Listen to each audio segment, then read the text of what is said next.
আসসালামু আলাইকুম, সবাই কেমন আছেন? আশা করছি সবাই খুব ভালো আছেন। আমিও আল্লাহর রহমতে ভালো আছি।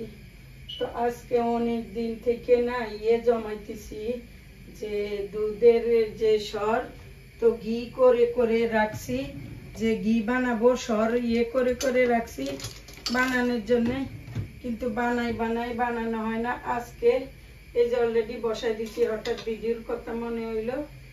তো এই যে মাখনগুলা বাটি বাটি নিছি, মানে পানি থেকে করে করে নিছি, নিয়ে এখন এই যে ঘি বানাইতেছি। অলরেডি হইতেছে, ধীরে ধীরে বাটারগুলো গলে গেছে মাখন। তো এখন গলে যাওয়ার পরে ধীরে ধীরে নিচে জমবে, যে একটু ঘি থাকে, দুধ থাকে, ওটা জমবে আর ঘি বের হয়ে যাবে। এটা হইতে থাকুক ঘি। এদিকে মেয়ে বলছে ওরে দেওয়ার জন্য খাবে যে প্যানকেক, তো ওর জন্য একটা প্যানকেক বানাই নেই, প্যানকেক বানাই দেই ওদেরকে। এখানে ডিম দেই, 3টা দিব ডিম, 3টাই আছে ডিম, কারণ ডিম আনি না, এখন দেশে যাব তো ডিম খারাপ হয়ে যাবে, এই জন্য আনি না, আনতেছি না এখন।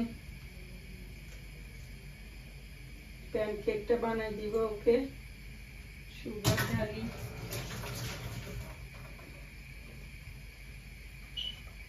ঘি হইতে থাকুক, পরে আপনাদেরকে দেখাবো। বাটারগুলা গলছে, আমি এদিকে সবকিছু নিয়ে নেই। এই যে প্যানকেকের জন্য এটা গোলাই নিছি, ডিম, দুধ আর এই যে চিনি আর একটু বেকিং পাউডার দিছি, দিয়ে এই যে গোলাই নিলাম। এখন ওকে প্যানকেক বানাই দিব। আর এখানে এই যে ঘি হইতেছে, ঘি বানাইতেছি, কি ঘ্রাণ বেরোইছে এখনই, মাশাআল্লাহ। এখানে দুধে অনেক ঘি বানানো যায়, কারণ অনেক দুধে অনেক সর হয়, ক্রিম হয়, এখানকার দুধে ফ্যাট বেশি, তো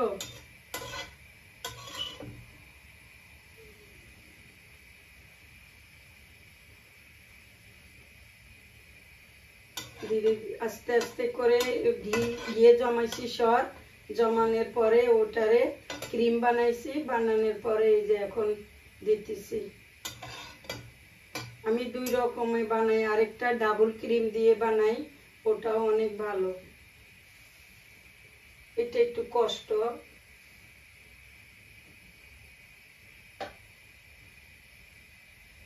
পড়ে যায়নি, আবার আস্তে আগুন কমাই দিই,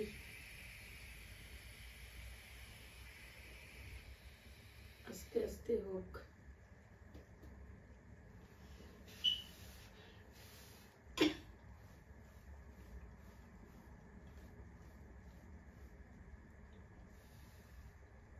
একদম বাদামি করে নি, ওরে বাবা, এই পড়ে যাবে আবার ঘি,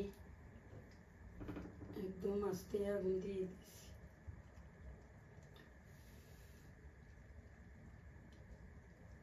হইতেছে, হোক আস্তে আস্তে।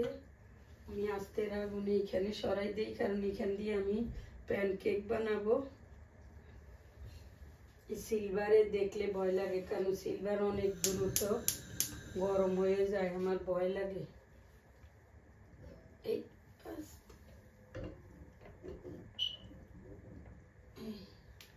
আমি সবসময় আমার হাতের ঘিটাই খাই, কিন্তু অনেকদিন হয়েছে ঘি বানানোর টাইমে মিলে নাই, তো এখন চিন্তা করলাম, সকালে এগুলারে রেডি করে গেছি, তো এখন ভাবলাম যে এগুলো এখন বানাই ফেলি, আস্তে আস্তে হোক। দেখি, আমি এখন প্যানকেক বানাবো। এই যে একটা আমি দিছি এখানে, দেখি কিরকম হইতেছে। আমি তো এটা ইউজ করে ফেলছি, আচ্ছা দেখি, এটা তো ঘি, এটা বেশি জ্বলে গেছে, আগুন বেশি দিছি, প্লেট নামাই।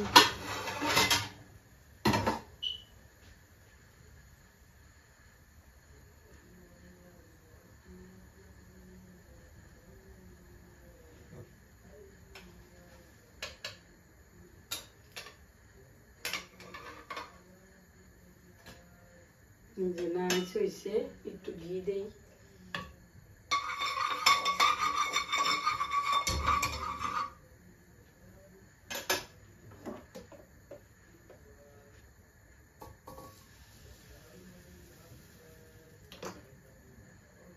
যে হইতেছে এখন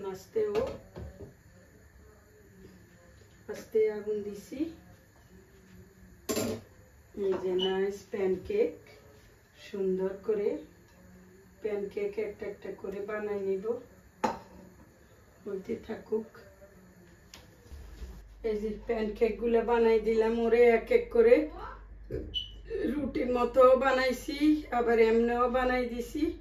এখনো খাবে, সবগুলা বানাই নাই, এগুলা থাক, কালকে বানাই দিব। আর ঘিগুলা হইছে, ঘিগুলা যখন বয়মে ঢালবো সেকে, তখন আপনাদের সাথে শেয়ার করব। এখন ঠান্ডা হইতে দিছি, না হলে তো বয়ম ফেটে যাবে।